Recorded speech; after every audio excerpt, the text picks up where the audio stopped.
अरे वाह, जल में तो इसका प्रतिबिंब और भी सुंदर लग रहा है। इससे प्रकाशित ये मत्स्य बहुत मनमोहक प्रतीत होती है। इसे जल में डालकर तो और भी स्पष्ट दिखाई देगी ये, और भी सुंदर दृश्य उत्पन्न होगा। बहुत आनंद आएगा।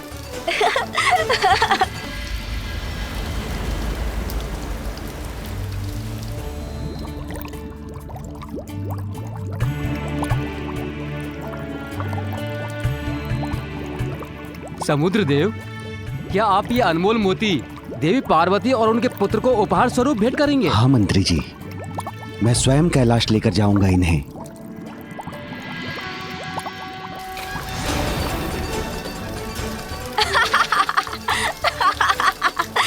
ये गया।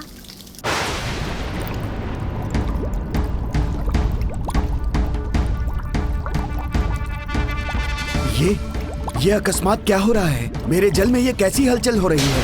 और ये प्रकाश कैसा है?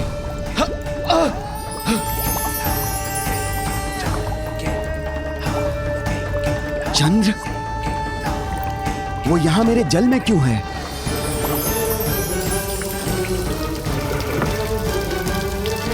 चंद्रमा के प्रकाश से ही मेरे नेत्र चकाचौंध हो रहे हैं।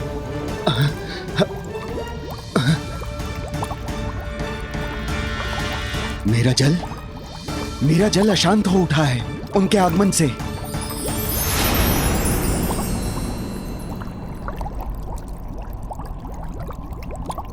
अब पुनः सब शांत हो चुका है।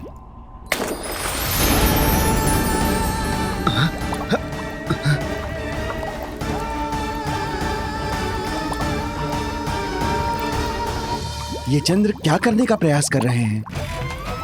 कैसी क्रीड़ा है ये उनकी? मेरा जल अधीर होकर पुनः शांत हो जाता है। क्या कारण हो सकता है इसका?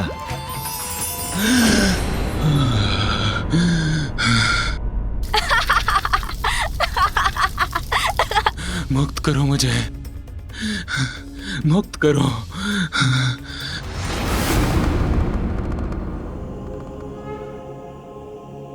प्रभु,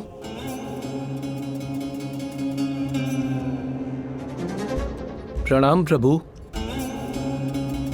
नंदी, कहो क्या बात है? क्या हुआ है? प्रभु, चंद्रशेखर शेखर चंद्र नहीं है।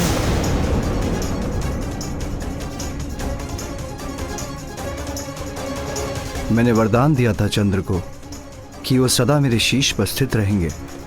फिर वो मेरे शीश से कहां चले गए? कौन हटा सकता है उन्हें वहां से? क्या हुआ ब्रह्मदेव, आप इतने शांत क्यों हो गए? मैं प्रत्यक्ष खड़ा हूं आपके समक्ष और पूछ रहा हूं आपसे, क्या ये सत्य है? क्या कैलाश पर महादेव और देवी पार्वती के पुत्र का जन्म हुआ है? इस असुर में इतना साहस कहां से आ गया कि ब्रह्मलोक में आकर ब्रह्मदेव से ही इतनी दुष्टता से बात कर रहा है? और भोलेनाथ और माता पार्वती के पुत्र में इतनी रुचि क्यों है इस राक्षस को? नारायण नारायण।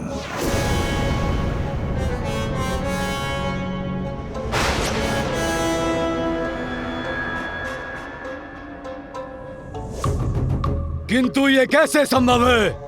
महादेव ने तो वचन दिया था देवताओं को, उनके और देवी पार्वती के संयोग से उन्हें कोई संतान नहीं होगी।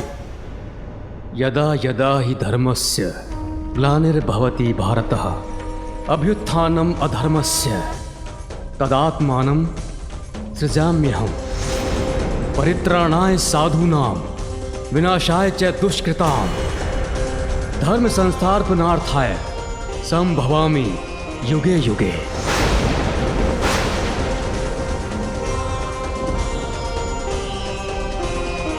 संसार में जब भी धर्म का ह्रास होगा, जब भी बुराई की शक्तियां अपना वर्चस्व स्थापित करेंगी, जब भी तुम जैसे दुष्ट के अस्तित्व का प्रभाव होगा, तो तुम्हारे जैसे दुष्टों का अंत करने के लिए तुम्हारे काल का रूप लेकर, शुभता का बल बनकर, असाधारण रूप धारण कर दिव्यता का आगमन भी अवश्य होगा।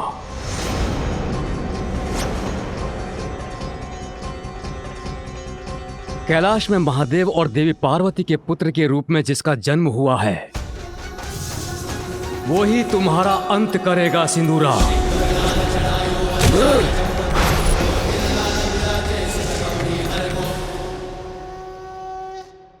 ब्रह्मदेव, मुझे भयभीत करने का प्रयास कर रहे हैं आप।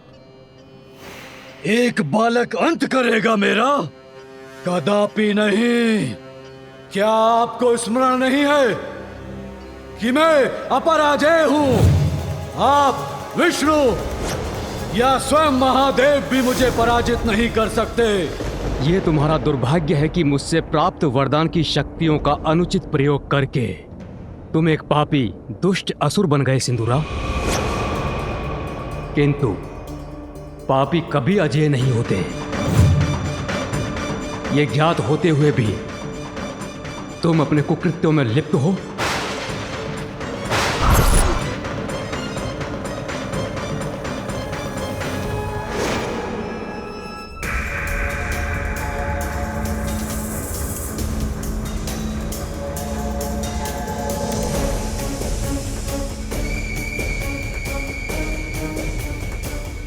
ब्रह्मदेव, प्रतीत होता है कि आपकी बुद्धि आपका साथ छोड़ चुकी है। भूल रहे हैं आप। यदि मैं चाहूं तो इसी क्षण आप दोनों का अंत कर सकता हूं, ब्रह्मलोक को नष्ट कर सकता हूं।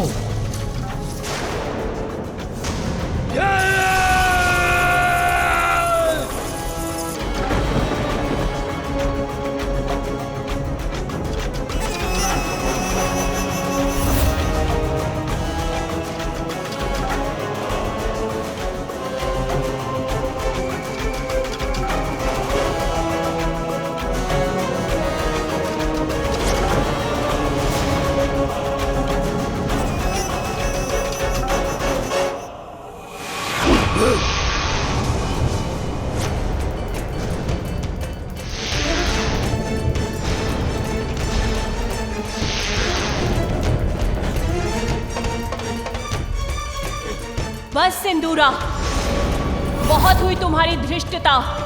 सृष्टि के रचयिता ब्रह्मदेव का अपमान करने का दुस्साहस कैसे किया तुमने? देवी,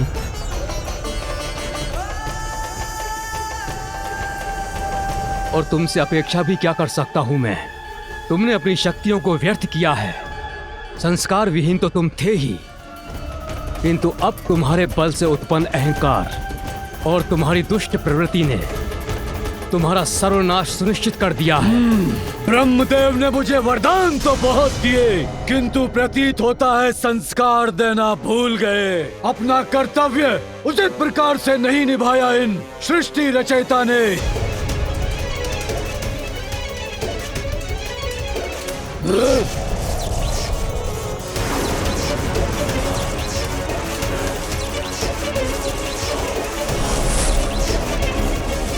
बहुत हुआ ये प्रलाप। अब मैं उस बालक का वध करूंगा।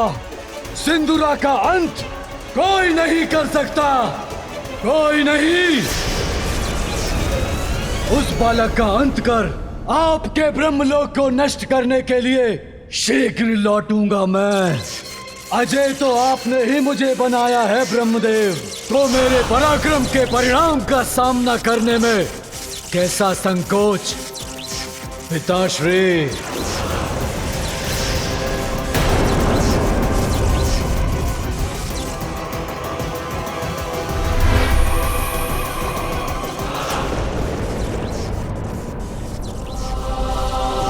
ये मेरी सबसे बड़ी भूल का प्रत्यक्ष रूप है।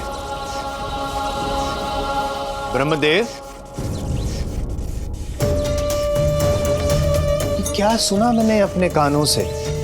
नारायण नारायण। उस दुष्ट राक्षस ने भी आपको पिता कहकर संबोधित किया? आप ही उस दुष्ट दानव के पिता हैं? नारायण नारायण। मैं आपके सभी प्रश्नों का अवश्य उत्तर दूंगा देवर्षि, किंतु इसके पूर्व मुझे उसकी उपस्थिति से दूषित हुए ब्रह्मलोक को पुनः पवित्र कर लेने दीजिए।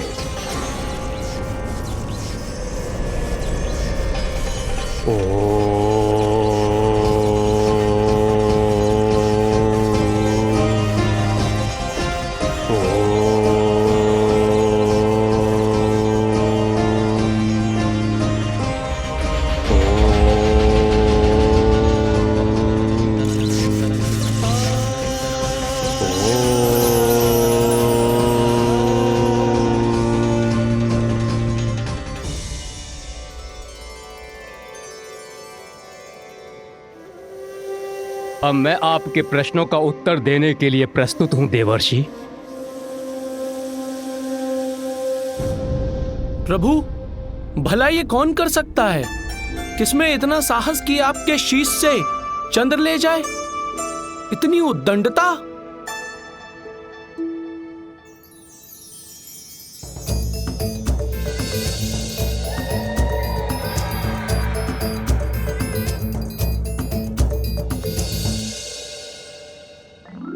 अवश्य मेरा पुत्र ही चंद्र को ले गया होगा। कौतूहलवश उसने मेरे शीश से चंद्र को ले लिया होगा, किंतु यदि मैं अपने गणों को यह बात बता दूंगा तो भयवश वो कदाचित बालक से चंद्र को लौटा कर लाने के लिए तैयार ही नहीं होंगे। तुम सभी जाओ और शीघ्र चंद्र को ढूंढ कर लाओ। जी प्रभु।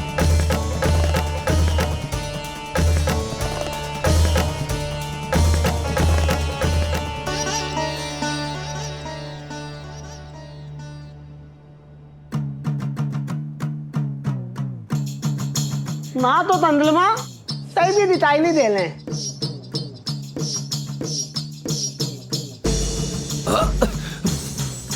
अरे क्या कर रहे हो तुम लोग?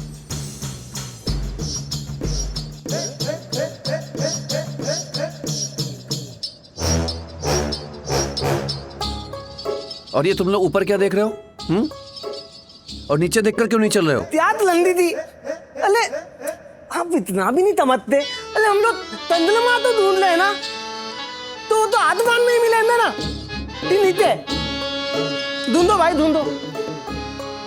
इसको समझाना और इन गणों को समझाना असंभव है। मैं आके ढूंढता हूं।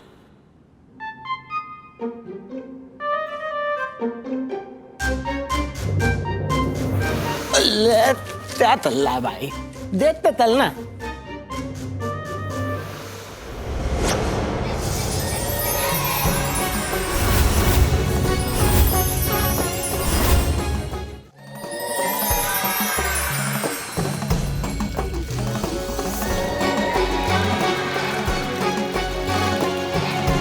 चंद्र यहाँ इस बालक के पास है। ये तो उनके साथ क्रीड़ा कर रहा है। मलदार चंद्रमा तो इस बालक के हाथ में है। देती लंदी थी, देती है। अब महादेव के पुत्र से चंद्र को कैसे मुक्त कराएंगे हम? कैसे लौटाकर ले जाएंगे उन्हें? इससे और रेखा खींचता हूँ।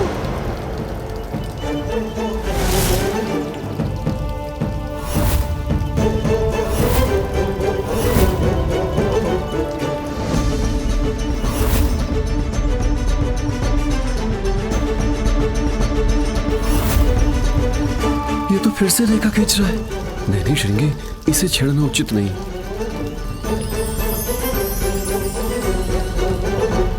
पुनः कठिनाई उत्पन्न हो गई। अब इसका क्या समाधान है?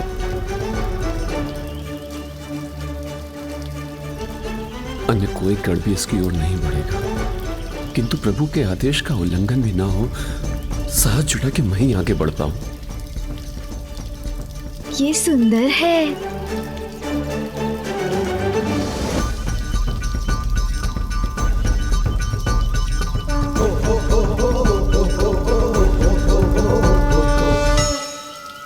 ये परछाई किसकी है?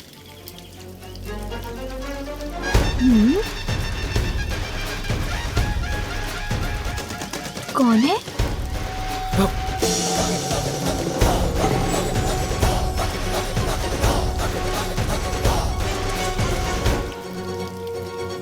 बालक ये चंद्र है।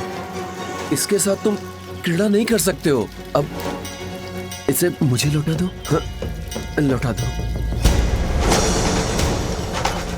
महातेजस्वी और शक्तिशाली हूँ मैं। मेरा ये अस्त्र जिससे मैं सभी दुष्टों का अंत करूँगा, इसे मैं किसी को नहीं लौटाऊंगा।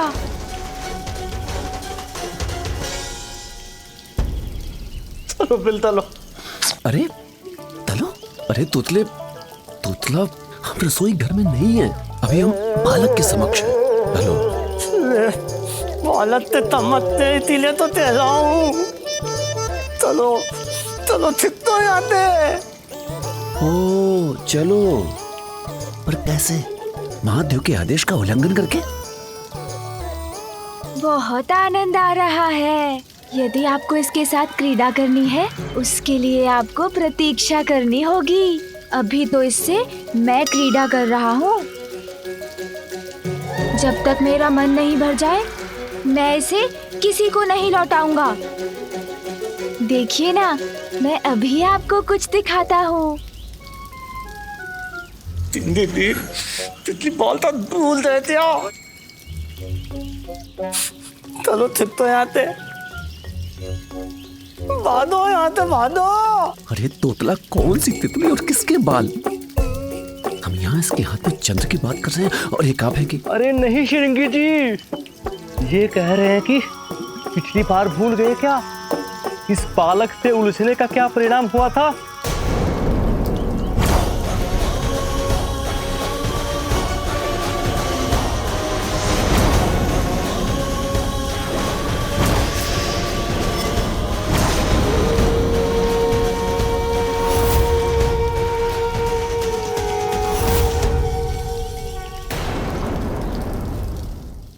दिखाता हूँ, इसे मैं आकाश में कितने ऊपर तक फेंक सकता हूँ।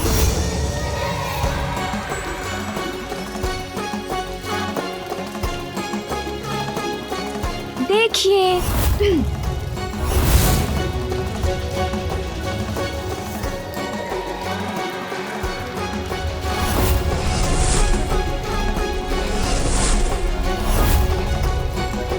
देखा देखा, आप लोगों को अच्छा लगा ना? भागो।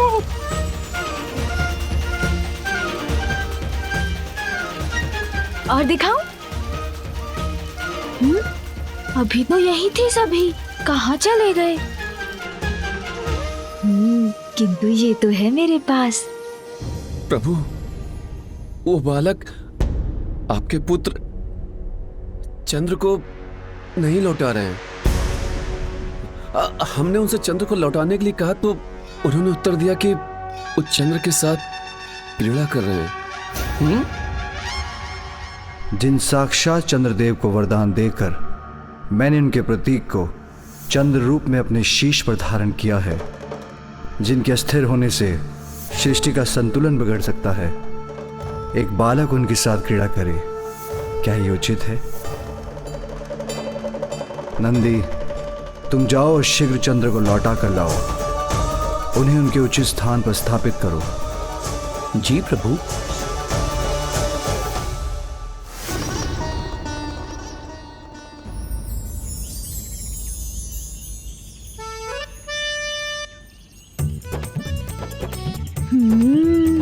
मुझे तो इस क्रीड़ा में बहुत आनंद आ रहा है। इसे पुनः उछाल कर देखता हूँ। इतना सुंदर फल, अवश्य स्वादिष्ट भी होगा। थोड़ा और ध्यान से देखता हूँ। इसे तोड़ लेता हूँ, फिर इसके स्वाद का आनंद लूंगा, खाऊंगा इसे।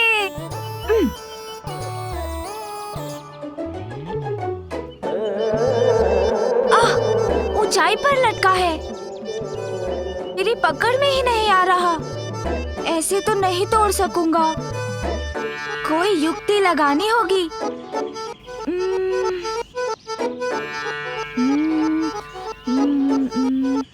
इस दंड से सहायता प्राप्त हो सकती है मुझे।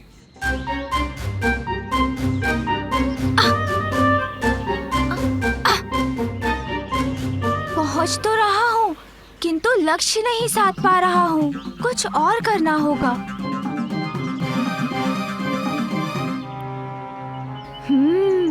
अपने दोनों हाथों का प्रयोग करता हूँ।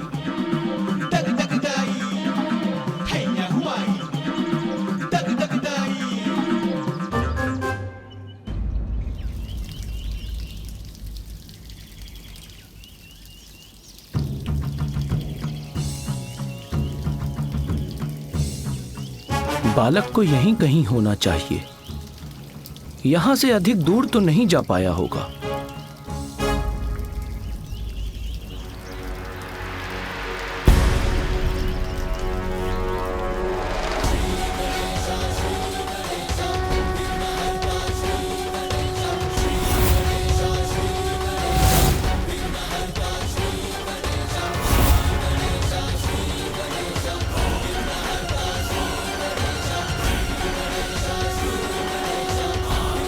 पिछली बार इन्होंने दंड उठाया था तो हमारी बुरी दशा कर दी थी। इस बार न जाने क्या कर बैठे। अब मैं प्रभु की आज्ञा का पालन कैसे करूं? इनसे चंद्रमा कैसे प्राप्त करूं? For more updates, subscribe to our channel, click the show links and enjoy watching the videos.